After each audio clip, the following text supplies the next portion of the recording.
Z4 news. Welcome to Z4 news. Morning with VK కార్యక్రమానికి స్వాగతం. నేను వంశీకృష్ణ గౌడ్. ప్రతిరోజు ప్రధాన దినపత్రికల్లోని అంశాలను తీసుకొని వార్తల్లోని వాస్తవాలను చర్చించి విశ్లేషించే కార్యక్రమమే మార్నింగ్ విత్ వికే. ఈరోజు ప్రముఖ దినపత్రికల్లోని వార్తలను గమనిద్దాం. మొదటగా ఈనాడు దినపత్రిక చూస్తే, సన్నబియ్యం పథకం శాశ్వతం, ఎవరు అధికారంలోకి వచ్చినా రద్దు చేసే ధైర్యం చేయరు.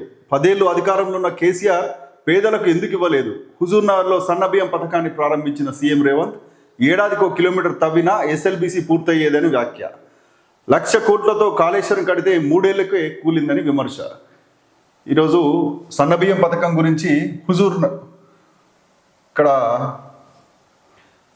లబ్ధిదారు లక్ష్మికి సన్నబియ్యం అందజేస్తున్న ముఖ్యమంత్రి రేవంత్ రెడ్డి, చిత్రంలో కోమటిరెడ్డి వెంకటరెడ్డి, పద్మావతి, మండలి చైర్మన్ గుత్తా సుఖేందర్ రెడ్డి, సీతక్క. ఇలా చూసుకున్నట్టయితే ఆహార భద్రత గురించి కూడా కాంగ్రెస్ ప్రభుత్వం చెప్తుంది. మంత్రి ఉత్తమ్ కుమార్ రెడ్డి గారు, పేదలకు ఆహార భద్రత కలిగించింది కాంగ్రెస్ ప్రభుత్వమే. ఇక్కడ మనం గమనిస్తే, శ్రీమంతులు తినే సన్నబియ్యాన్ని పేదలు తినే రోజులు వచ్చినాయని చెప్పేసి ఇక్కడ ఈ వార్త సారాంశంగా మనం చూస్తున్నాం. నిజంగా కూడా శ్రీమంతులు తినే సన్నబియ్యం అని అంటే, సన్నబియ్యము మధ్యతరగతి, దిగువ మధ్యతరగతి వాళ్ళు తినబట్టి దాదాపు 2-3 దశాబ్దాలు కావస్తుంది. అంటే దాదాపు 30 ఏళ్ళుగా పేదలు, మధ్యతరగతి వాళ్ళు, దిగువ మధ్యతరగతి వాళ్ళు కూడా సన్నబియ్యం తినే పరిస్థితి. ఎందుకంటే దొడ్డు బియ్యం తినడం మానేసారు. ఎప్పుడో 20 ఏళ్ళ క్రితం దొడ్డు బియ్యం తిన్న కుటుంబాలు కూడా 20 ఏళ్ళ నుంచి సన్నబియ్యమే తింటున్నాయి. కాబట్టి వీళ్ళు ఏదో కొత్తగా ఇస్తున్నాం మేము సన్నబియ్య పథకం అని చెప్పేసి చెప్పడం హాస్యాస్పదం. నిజంగా కూడా సన్నబియ్యం ఇవ్వడం మంచి పథకం, మంచి పరిణామమే. కానీ పేదలు, దిగువ మధ్యతరగతి వాళ్ళు తినే విధంగా బియ్యం ఉండాలి. ఏదో రీసైక్లింగ్ చేసి దొడ్డు బియ్యాన్ని సన్నబియ్యం చేసిన పథకంగా మారకుండా నిజమైన సన్నాలను ఇవ్వడం అనేది మనం కోరుకుందాం. ఎందుకంటే గతంలో కూడా ఒక ప్రయోగం చేస్తే కొన్ని రోజులు ఇస్తే దాంట్లో మళ్ళీ రీసైక్లింగ్ చేసిన సన్నబియ్యం మాత్రమే ఇచ్చారు. అవి తినలేని పరిస్థితి ఉంది. దొడ్డు బియ్యం కూడా ఇప్పుడు మనం ఫ్యాక్ట్ గమనిస్తే 100కు 90% దొడ్డు బియ్యం రీసైక్లింగ్కే వెళ్తున్నాయి. ఏదో 10% పేదలు తింటున్నారు. ఇది ఈనాటి వార్త. మళ్ళీ వాళ్ళు అసలు రేవంత్ రెడ్డి గారు ఏంది అని అంటే, ఎప్పుడు ఎక్కడ ఏం మాట్లాడాలనో అది మాట్లాడకుండా మిగతా అన్నీ మాట్లాడతాడు. ఆయన గుంపు మేస్త్రి అంటే నిజంగానే గుంపు మేస్త్రి తయారయ్యాడు. ఎక్కడ చూసినా గుంపే ఉంటుంది. ఒక సంచి పట్టుకోవాలంటే ఒక ఫోజు ఇవ్వడానికి అందరు మంత్రులతో ఒక్కొక్క సంచి ఇచ్చుకుంటూ ఫోటో తీయిస్తున్నాడు. ఆయన ముఖ్యమంత్రి హోదాలో ఆయన కార్యక్రమం స్టార్ట్ చేస్తే గుంపు మేస్త్రి అంటే నిజంగానే గుంపు నేసుకునే గుంపు మేస్త్రిగానే మారిపోయాడు. ఆయన ఏం మాట్లాడుతాడు? ఇక్కడ మాట్లాడాల్సిన విషయం ఇది కాకుండా మళ్ళా ఎస్ఎల్బీసీ గురించి మాట్లాడతాడు, కాళేశ్వరం కూలిందని మాట్లాడతాడు. నిజంగా కాళేశ్వరం కూలిందా తెలియందా అని అంటే ఉత్తర తెలంగాణ ప్రాంతంలో ప్రజలను అడిగితే చెప్తారు. రంగనాయక సాగరో లేకపోతే కొండపోచమ్మ సాగరో మల్లన్న సాగరో చూస్తే ఈ ఫలాలు ఇక్కడ ప్రాంతంలో అంది, ఇక్కడ చెరువులో నీళ్లు నిండి నిజంగా ఎండాకాలం కూడా మత్తలు దూకిన ఫలాలు ఇక్కడ మల్లన్న సాగర్ కావచ్చు, కొండపోచమ్మ సాగర్ కావచ్చు, ఆ రిజర్వాయర్ల ద్వారా, కాలువల ద్వారా చెరువులు నింపి ఆ ఫలాలు ఉత్తర తెలంగాణ ప్రాంతం అనుభవించింది. కాళేశ్వరాన్ని అపహాస్యం చేస్తే నిజంగా రైతులను కూడా అపహాస్యం చేసినట్టే అనుకోవాలి. ఇది ఒక వార్త. మళ్ళొక వార్త గమనించినట్టయితే సేమ్ మళ్ళీ మయన్మార్లో మళ్ళీ మాండలే సమీపంలో కంపించిన భూమి, నిద్రకు దూరంగా ఆరుబయటే ప్రజలు, వీధుల్లో కుళ్ళుతున్న మృతదేహాలు. నిజంగా ఈ ఒక వార్త 334 అణుబాంబులతో సమానమట. అంటే మొన్న జరిగిన భూకంపం అనేది 334 అణుబాంబులు వేస్తే ఒకేసారి ఎలాగైతే పరిస్థితి ఉంటుందో ఆ పరిస్థితి అక్కడ జరిగింది. మయన్మార్ అంటే బర్మా దేశం ఒకప్పుడు మన భారత్లో బ్రిటిషర్ల కాలంలో మన భాగంగానే ఉండే. మనకు బార్డర్ ఉంటుంది. మయన్మార్ కానీ, భూటాన్ కానీ, నేపాల్ కానీ, ఇవన్నీ కూడా మన దగ్గర కూడా కొంచెం ఆ ప్రభావం కొన్ని రాష్ట్రాలలో కనిపించింది ఆ భూకంపం. ఇది బాధాకరమైన విషయం. మళ్ళీ వాళ్ళు నిద్రలేని రాత్రులు గడుపుతున్నారు. ఏ రాత్రి ఏమవుతుందో అనే పరిస్థితి ఉంటే వాళ్ళు నిద్ర పోకుండా ఆరు బయట, అంటే కట్టడాల్లో కాకుండా ఖాళీ ప్రదేశాల్లో వాళ్ళు గడిపే పరిస్థితి ఉంటుంది. ఏదైనా కన్స్ట్రక్షన్ ఉన్న దగ్గర ఉంటే మళ్ళీ భూకంపం వస్తే మా పరిస్థితి ఏంది అనే బాధతోటి నిద్రకే దూరం అయిపోయారు అక్కడ ప్రజలు. ఇంకా మళ్ళీ ఇంకా ఏమేమి చూడాల్సి వస్తుందో.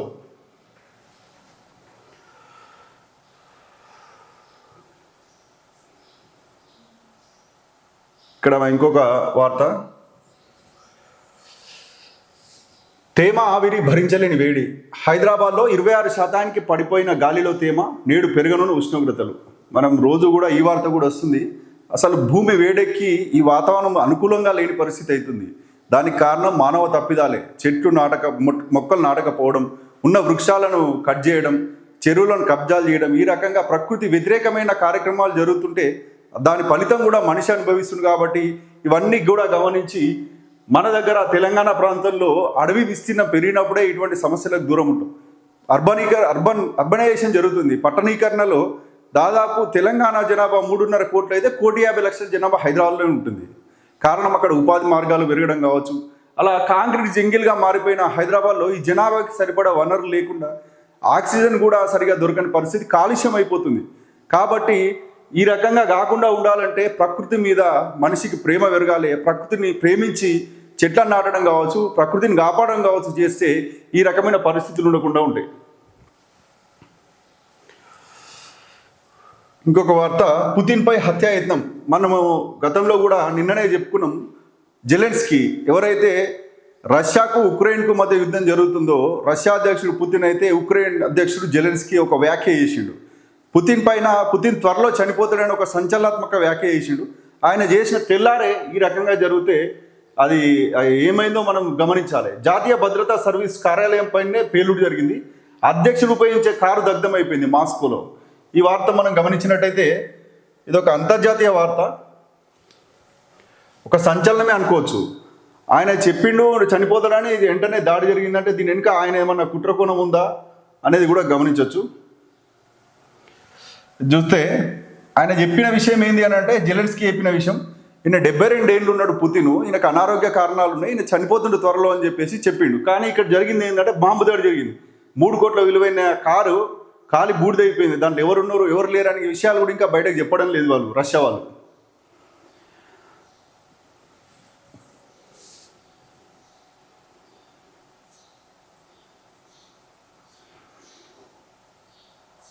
ఇది ఈనాడుకు సంబంధించిన వార్తలు ప్రధానంగా ఉన్నాయి.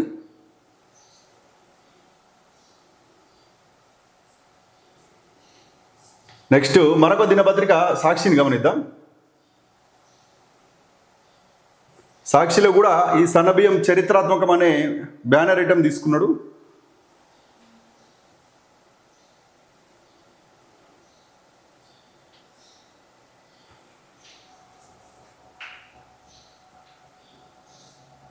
ఇంకొక ప్రధానమైన వార్త, మోడీకి సంబంధించి నాగ్పూర్ పర్యటనలో సాంస్కృతిక వటవృక్షం. ఆర్ఎస్ఎస్ పై మోడీ ప్రశంసలు. నాగ్పూర్ ప్రధాన కార్యాలయం సందర్శన. ప్రధాని హోదాలో 11 ఏళ్లలో ఇదే తొలిసారి.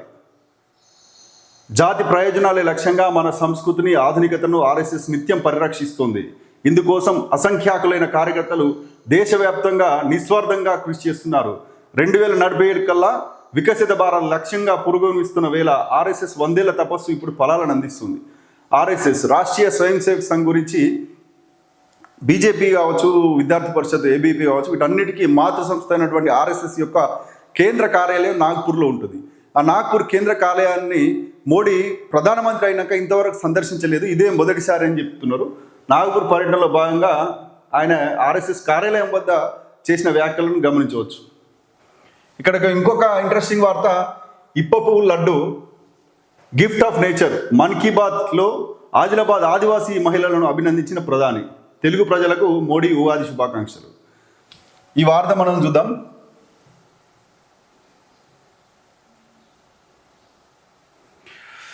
ఇప్పపు laddu gift of nature. Mann Ki బాత్లో ఆదిలాబాద్ ఆదివాసీ మహిళలను అభినందించిన ప్రధాని మోడీ. ఇప్ప పువ్వుకు సంబంధించి, ఇప్ప పువ్వు అనేది ఒక న్యాచురల్ ఫ్లవర్. ఇప్ప పువ్వు నుంచి ఒక మంచి ఆరోగ్యకరమైన, అంటే ఇప్పసారా అనేది గతంలో తయారు చేసేవాళ్ళు, దానికి దూరం చేసి ఇప్ప పువ్వు అనేది చాలా ఆరోగ్యకరమైన వస్తువుగా ఉన్నది, ఆరోగ్యకరమైన ఆహారంగా ఉన్నది. కాబట్టి దాన్ని ఒక లడ్డు తయారు చేస్తే ఎట్లుంటుందని చెప్పేసి, ఇది మధ్యప్రదేశ్లో జరుగుతుందట. మధ్యప్రదేశ్లో ఇలాంటి ఒక ఆహార పదార్థం ఉన్నది, దాన్ని నేర్చుకునే ఆదిలాబాదీ మహిళలు కూడా చేస్తున్నారు. ఇది చూస్తే మధ్యప్రదేశ్లోని చింద్వాలా జిల్లాలో ఇప్ప పువ్వుతో కుకీలు తయారు చేస్తున్నారని గుర్తు చేశారు. రాజకో గ్రామానికి చెందిన 4 మహిళలు ఇందులో ప్రాచుర్యం పొందారని తెలిపారు. వారి స్ఫూర్తితో తెలంగాణలోని ఆదిలాబాద్ జిల్లాలో మహువా అంటే ఇప్ప పువ్వులతో వివిధ రకాల ఆహార పదార్థాలు తయారు చేస్తున్నారని, వాటిని ప్రజలు ఎంతో ఇష్టపడుతున్నారని మోడీ చెప్పుకొచ్చారు. ఇక్కడ చూస్తున్నాం, ఈ మహిళ ఇప్ప పువ్వుతోటి లడ్డు తయారు చేసేది మనం చూస్తున్నాం. మన్ కీ బాత్ కార్యక్రమం అంటే ప్రధాని మోడీ మన్ కీ బాత్ కార్యక్రమంలో చాలా ఇంట్రెస్టింగ్ అంశాలు తీసుకుంటుండు. ఆయన దేశం మొత్తానికి సంబంధించి ఒక విద్యార్థి గురించి కావచ్చు, ఒక ఉద్యోగి గురించి కావచ్చు, వివిధ రాష్ట్రాలకు సంబంధించిన కొన్ని విషయాలు కావచ్చు, ఎప్పటికప్పుడు ఆయన మన్ కీ బాత్ అనే కార్యక్రమం ఆల్ ఇండియా రేడియోలో ప్రసారం అవుతుంది. దాంట్లో ఆయన ప్రస్తావించిన అంశాలు జాతీయ స్థాయిలోనే కాదు, అంతర్జాతీయ స్థాయిలో గుర్తింపు పొందుతున్నాయి. మోడీ అనే వ్యక్తి మన భారతదేశ ప్రధాని కావచ్చు, కానీ మోడీ గారు అంతర్జాతీయ స్థాయిలో గుర్తింపు ఉన్నది ఆయనకు సోషల్ మీడియాలో కూడా. కాబట్టి ఆయన మాట్లాడిన మాటలు ఏదైనా అంతర్జాతీయ స్థాయిలో పోతుంది. ఈ రకంగా మన తెలంగాణకు సంబంధించి ఇప్పపు లడ్డు గురించి ఆయన మాట్లాడితే దీని గురించి కూడా అంతర్జాతీయ స్థాయిలో ఒక ప్రాచుర్యం కలుగుతుంది. కాబట్టి ఇది ఒక మంచి పరిణామంగా మనం తీసుకోవాలి.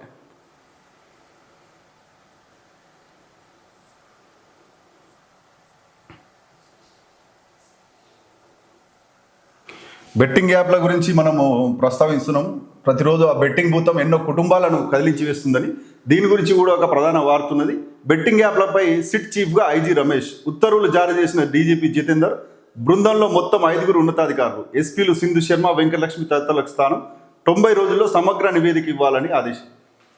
ఇది ఒక స్పెషల్ ఇన్వెస్టిగేటివ్ టీం. సిట్ అంటే స్పెషల్ ఇన్వెస్టిగేటివ్ టీం తయారు చేసిరు. దాన్ని ఫామ్ చేస్తే దానికి చీఫ్గా ఐజీ రమేష్ గారిని వేయడం జరిగింది. అంటే ఈ రకంగా బెట్టింగ్లకు సంబంధించి, బెట్టింగ్ యాప్లకు సంబంధించి, వీటిని ప్రమోట్ చేసే ఇన్ఫ్లుయెన్సర్కి సంబంధించి కూడా ఒక పూర్తి స్థాయి విచారణ జరిపి దాన్ని నివేదిక ఇస్తే అసలు ఈ తర్వాత ఈ తెలంగాణ రాష్ట్రంలో బెట్టింగ్ భూతాన్ని తరిమేయాలంటే ఏం చేయొచ్చు అనే ఉద్దేశంతో నెక్స్ట్ ప్లాన్ చేయొచ్చు. కాబట్టి దానికి సిట్ వేయడం జరిగింది. దానికి ఐజీగా రమేష్ గారు ఉన్నారు.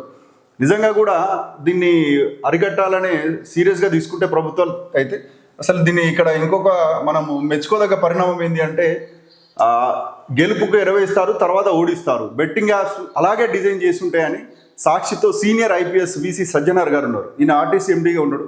అసలు ఈయన బయటకు తీసుకొస్తేనే దీనికి ఒక సంచలనంగా మారి అసలు బెట్టింగ్ యాప్స్ను ప్రమోట్ చేసే వ్యక్తులందరూ కూడా కలుగులో ఎలుకలుగా ఉన్నట్టు పోయి ఎలుకలు పోయి కలుగులో దాక్కున్నట్టు వీళ్ళందరూ ఎక్కడెక్కడో పారిపోయి దాక్కోవడం జరిగింది.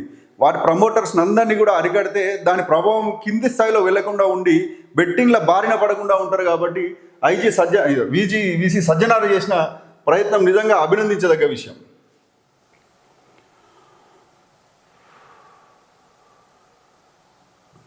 ఇది సాక్షి దినపత్రికకు సంబంధించిన వార్త. మరొక దినపత్రిక నమస్తే తెలంగాణ.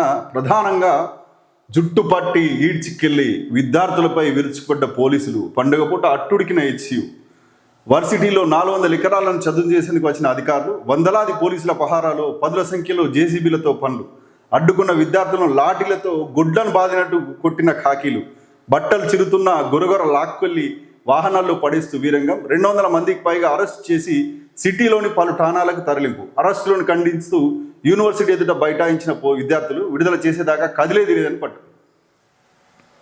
హైదరాబాద్ సెంట్రల్ యూనివర్సిటీ ఇది ఒక ప్రతిష్టాత్మకమైన సంస్థ. హైదరాబాద్కే ఒక మణికిరీటంగా చెప్పుకోవచ్చు. దేశం మొత్తానికి సంబంధించిన అన్ని రాష్ట్రాలకు చెందిన విద్యార్థులు దాంట్లో అనేక రకాల కోర్సుల్లో విద్యార్థులుగా చేరి హైదరాబాద్లో ఉండి హైదరాబాద్లో చదువుకుంటూ హైదరాబాద్ బ్రాండ్ ఇమేజ్ని అంతర్జాతీయ స్థాయిలో తీసుకువెళ్ళిన సంస్థ హైదరాబాద్ సెంట్రల్ యూనివర్సిటీ. కేంద్రీయ విశ్వవిద్యాలయంగా ఇది ఎంతో పేరు ప్రతిష్టలు ఉన్నటువంటి సంస్థ. దీనికి సంబంధించిన 400 ఎకరాల భూములను ప్రైవేట్ వ్యక్తులకు దారాదత్తం చేయాలని చూస్తున్నారు. అంటే ఒక్కొక్క ఎకరం 100 కోట్లు 150 కోట్లకు ఎకరం అమ్మాలని, దాని ద్వారా ప్రభుత్వానికి ఖజానాకు డబ్బు రాబట్టుకోవాలనే ఉద్దేశంతో 400 ఎకరాలను బేరం పెట్టేసే పరిస్థితికి రేవంత్ రెడ్డి గారు తీసుకొస్తే దాన్ని అడ్డుకోవాలని అక్కడ విద్యార్థులు చూస్తున్నారు.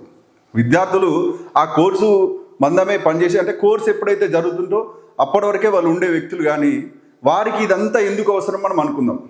నిజంగా కూడా విద్యార్థులకు ఈ 400 ఎకరాలు పోతే నష్టమేం లేదు, వాళ్ళ కోర్సు కానీ వెళ్ళిపోతారు. కానీ వాళ్ళకు ఒక ప్రేమ ఆప్యాయతల కొద్దీ విశ్వవిద్యాలయానికి సంబంధించిన భూములను అట్లే ఉంటే భవిష్యత్ తరాలకు కూడా మంచి చేసే అవకాశం ఉంటుంది. విద్యకు సంబంధించి దాన్ని ఒక ఎకానమీ హబ్గా చేయొచ్చు, దాన్ని ఒక మంచి నాలెడ్జ్ సెంటర్గా చేయొచ్చు ఆ భూమి ఉంటే అనే ఉద్దేశంతో వాళ్ళు ప్రేమ కొద్దీ విద్యార్థులు పోరాటం చేస్తున్నారు. నిజంగా ఇక్కడ ఒక మనం గమనించాల్సిన విషయం ఏంటంటే NSUI national students union of India అనేది కాంగ్రెస్కు అనుబంధమైన సంస్థ. ఆ సంస్థ కూడా రేవంత్ రెడ్డి గారు మాట్లాడిన విధానాన్ని తప్పుబట్టి వాళ్ళు కూడా ఒక స్టేట్మెంట్ ఇచ్చారు. NSUI కూడా దీన్ని తీవ్రంగా ఖండిస్తుంది. అక్కడ జింకలు లేవు, గుంటనక్కలు ఉన్నాయి, అది అని చెప్పేసి రేవంత్ రెడ్డి గారు కామెంట్ చేస్తే NSUI కూడా అజిటేషన్ చేసింది. ఈ విషయం గమనించాలి. నిజంగా కూడా భవిష్యత్తుకు ఒక నాలెడ్జ్ సెంటర్స్ పెరగాలి అని అంటే యూనివర్సిటీలకు భూములు ఇవ్వాలి, కానీ యూనివర్సిటీ భూములను లాక్కోవద్దని చెప్పేసి మనం అర్థం చేసుకోవాలి. విద్యార్థుల మీద పోలీసులను ఇలా దాడులు చేయడం బాధాకరం.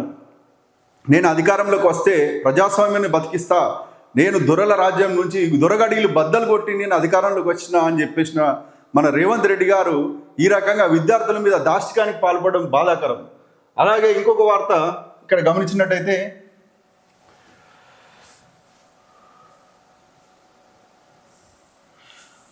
అతిథులపై నిషేధం, ఓయూలో మరో వివాదం, అనుమతి లేకుండా ఆ సదస్సులకు ఎవరిని పిలవద్దన్న వీసీ సర్క్యులర్. ఈ రెండు వార్తలను మనము ప్యారలల్గా చూడాలి. ఒకటేమో హైదరాబాద్ సెంట్రల్ యూనివర్సిటీ, ఇంకొకటి ఉస్మానియా యూనివర్సిటీ. మన తెలంగాణకు మనకిరీటం. ఉస్మానియా యూనివర్సిటీలో అనేక రకాల ఉద్యమాలు జరిగినాయి. నాడు స్వాతంత్ర ఉద్యమం కోసం వందే మాతర ఉద్యమం, అంటే దేశానికి స్వాతంత్రం రావాలంటే పివి నరసింహారావు లాంటి వ్యక్తులు దేశ స్వాతంత్రం కోసం కూడా అక్కడ పోరాటం చేశారు ఉస్మానియా యూనివర్సిటీలో. ఆ తర్వాత అనేక రకాల ఉద్యమాలు జరిగినాయి. ప్రతి ఉద్యమానికి అదొక ఆయువు పట్టుగా ఉన్నటువంటి కేంద్రం ఉస్మానియా యూనివర్సిటీ. వామపక్ష ఉద్యమాలు కావచ్చు, తెలంగాణ ఉద్యమం అయితే అసలు చెప్పుకోవాల్సిన విషయం. విద్యార్థులు లేకపోతే తెలంగాణ ఉద్యమం లేదు, తెలంగాణ రాష్ట్రం లేదు. ప్రతిరోజు కూడా అక్కడ పోరాటాలు చేసి తెలంగాణ ఉద్యమాలు చేసి ఉద్యమాల కోసం పనికొచ్చి అప్పుడు తెలంగాణ రాష్ట్రం సాధించినాక ఆయన సీఎం. తెలంగాణ విద్యార్థులు లేకపోతే ఉద్యమం లేదు, ఉద్యమం లేకపోతే తెలంగాణ రాష్ట్రం లేదు, తెలంగాణ రాష్ట్రం లేకపోతే రేవంత్ రెడ్డి సీఎం లేడు. కానీ ఆయన మర్చిపోయి నేను వస్తే ప్రజాస్వామ్యం ఉంటుంది, యూనివర్సిటీలో ఏ రకమైన ప్రజాస్వామ్య వాతావరణం ఉంటుంది, ఇందిరా పార్క్ దగ్గర ధర్నాలు చేసుకోవచ్చు, నేను కంచెలు కట్టా, గడీలు పెట్టా, గోడలు పెట్టా అని చెప్పిన వ్యక్తి ఈరోజు మళ్ళీ అది మర్చిపోయి ఉస్మానియా యూనివర్సిటీకి కూడా వేరే ఎవరు వెళ్ళొద్దు, ఎవరు అతిథులు వెళ్ళినా కానీ పర్మిషన్ తీసుకోవాలనే పరిస్థితికి దిగజారిపోయాడు.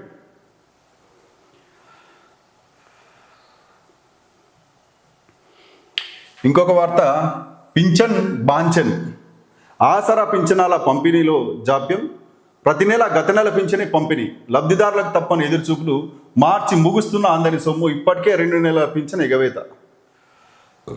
పింఛన్ను చాలా మటుకు నిజంగా కూడా పింఛన్ కోసం ఎదురు చూస్తున్నారు. 200 ఉన్న పెన్షను గత సర్కార్ కేసీఆర్ గారు 2000 దాకా తీసుకుపోయారు. అంటే వృద్ధ మహిళకు నెలకు 2000 రూపాయలు అంటే అది పెద్ద విషయం.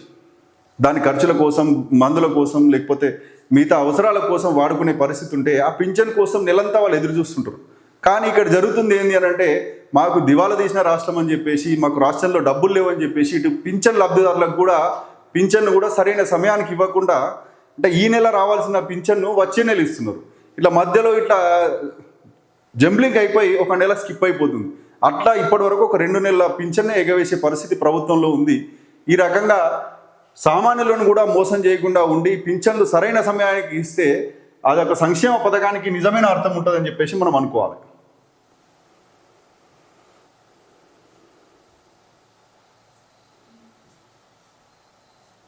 ఇది ప్రధానంగా నమస్తే తెలంగాణ. నెక్స్ట్ ఆంధ్రజ్యోతి దినపత్రిక చూద్దాం. ఆంధ్రజ్యోతిలో కూడా సన్నబియ్యానికి సంబంధించిన వార్త ఒకటి. ఇక్కడ ఇంకో వార్త, పురుషులకు 59, మహిళలకు 41, గ్రూప్ 1 తొలి 100 ర్యాంకుల్లో మగవారిదే పై చేయి, 550 మార్కులతో టాపర్ కొమ్మిరెడ్డి లక్ష్మీ దీపిక, 535.5 మార్కులతో వెంకటరమణారెడ్డికి 2వ ర్యాంకు. ఈ రకంగా గ్రూప్ 1 సర్వీసెస్ అంటే Telangana public service commission TSPSC ద్వారా గ్రూప్ 1 నియామకాలు, అంటే ఆర్డీఓ ఆ పై స్థాయి క్యాడర్ ఆర్డీఓకి సంబంధించిన ర్యాంకింగ్, ఈ రకంగా గ్రూప్ 1 ఆఫీసర్స్ ఎక్కడెక్కడైతే ఏ డిపార్ట్మెంట్ ఉంటారో వాళ్ళందరూ నియామకాలు చేపట్టడానికి ఏర్పాటు చేసిన ఎగ్జామే టీఎస్పీఎస్సీ ద్వారా గ్రూప్ 1. ఆ గ్రూప్ 1 వల్ల నియామకాలు జరిగినాయి, దాంట్లో ర్యాంకులు వచ్చినాయి. దీంట్లో తొలి ర్యాంకులో 100కు 59 పురుషులకు వస్తే మహిళలకు 41 వచ్చినాయి అన్నారు. దీనికి ప్రధానంగా కొమ్మిరెడ్డి లక్ష్మీ దీపిక టాపర్గా నిలిచింది. ఇది ఈ వార్త యొక్క సారాంశం. మంత్రివర్గ విస్తరణ కూడా రేపు మాపు ఉగాది అని అంటున్నారు. అది కూడా పొడిగించుకుంటూ వస్తున్నారు. ఇక్కడికి ఇంకొక ఇంట్రెస్టింగ్ టాపిక్ ఇది. ఉగాదికి మన ఊర్లలో ప్రతి ఊర్లో పంచాంగ శ్రవణం జరుగుతుంది. పంచాంగ శ్రవణంలో నా రాశి ఫలితాలు ఎట్లున్నాయి, నా నక్షత్రం ఎట్లున్నది అని చెప్పేసి చాలామందికి ఆసక్తిగా పంచాంగం చూసుకుంటారు. మంచిగా ఉన్న వాళ్ళేమో సంతోషపడతారు, అయ్యా మంచి లేదని అంటే నాకు ఆచారం మంచి లేదని మన తెలంగాణ భాషలో అన్నట్టు నాకు ఆచారం మంచి లేదు ఎట్లా అని చెప్పేసి దానికి ఏమేమి చేయాలి, ఈ దేవుని మొక్కాలని చెప్పేసి చెప్తుంటారు. కానీ ఇక్కడ జరుగుతుంది ఏంటంటే, వాస్తవమైన శాస్త్రం జ్యోతిష్ శాస్త్రం అనేది ప్రామాణికమైన శాస్త్రం. కానీ దానికి విరుద్ధంగా కొందరు పండితులు ఏం చేస్తున్నారు, వారి సొంత పాండిత్యాన్ని దాంట్లో పెట్టి ఏ పార్టీకి కార్యాలయంలో పంచాంగం చెప్తే ఆ పార్టీకి అనుకూలంగా మారిపోయి ఆ పార్టీ కార్యకర్తగా మారి పంచాంగం చెప్తున్నారు. ఇక్కడ జరిగిన పరిస్థితి కూడా అదే, ఈ వార్తా సారాంశం కూడా అదే. ఏ పార్టీకి ఆ పంచాంగం. ప్రజలు మెచ్చేలా ముఖ్యమంత్రి రేవంత్ పాలన. సీఎంకు బుధమహర్దశ కానీ నరఘోష. ప్రభుత్వ కార్యక్రమాల్లో సంతోష్ కుమార్ శాస్త్రి అనే పంతులు అది చెప్పిండు. రేవంత్కు పదవి గండం, కేసీఆర్కు సీఎం ఛాన్స్. బీఆర్ఎస్ ఉగాది వేడుకల్లో రాజేశ్వర్ సిద్ధాంతి చెప్పిండు. ఈ ఏడాది ప్రపంచ నిర్దేశకుడిగా మోడీ, బీజేపీ ఆఫీసులో సూర్యనారాయణమూర్తి. తెలంగాణలో టీడీపీ కూటమిదే విజయం, పంచాంగకర్త మల్లికార్జున శర్మ.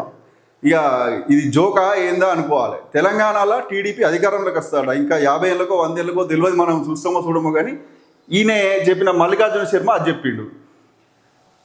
ఇక్కడనేమో రేవంత్కు పదవి గండం అని వీళ్ళు చెప్తే రేవంత్ ఇంకా బ్రహ్మాండంగా బుధ మహర్షి ఉందని ఆయన చెప్పిండు. అసలు పంచాంగం కరెక్టా, వీళ్ళు చెప్పింది కరెక్టా అనేది ఒకటి ఆలోచిస్తే నిజమైన పండితులు ఈ రకమైన వాదనలు చేయరు. నిజంగా కూడా జ్యోతిష్ శాస్త్రంలో ఏ రకంగా ఉండదు, గ్రహాల అనుకూలత అననుకూలత మాత్రమే ఉంటుంది. కానీ రేవంత్ పదవి దిగిపోతుంది, కేసీఆర్ పదవి ఎక్కుతాడు, ఇవన్నీ ఉండవు. వీళ్ళ సొంత కవిత్వాలు పండిత్వాలు చెప్పి ఈ రకంగా ఎక్కడికక్కడ మభ్యపెట్టే పరిస్థితి ఉన్నది. ఇవి ఈనాటి ప్రముఖ దినపత్రికల్లోని వివిధ అంశాలను, వర్తమాన అంశాలను, వాటికి సంబంధించిన విశ్లేషణను మనం చేసుకున్నాం. ఇది ఈనాటి మార్నింగ్ విత్ వీకే కార్యక్రమం. మళ్ళీ తిరిగి రేపటి మార్నింగ్ విత్ వీకే కార్యక్రమంలో రేపటి అంశాలను, వర్తమాన అంశాలను చర్చిస్తూ మళ్ళీ కలుద్దాం. అంతవరకు సెలవు. Signing off.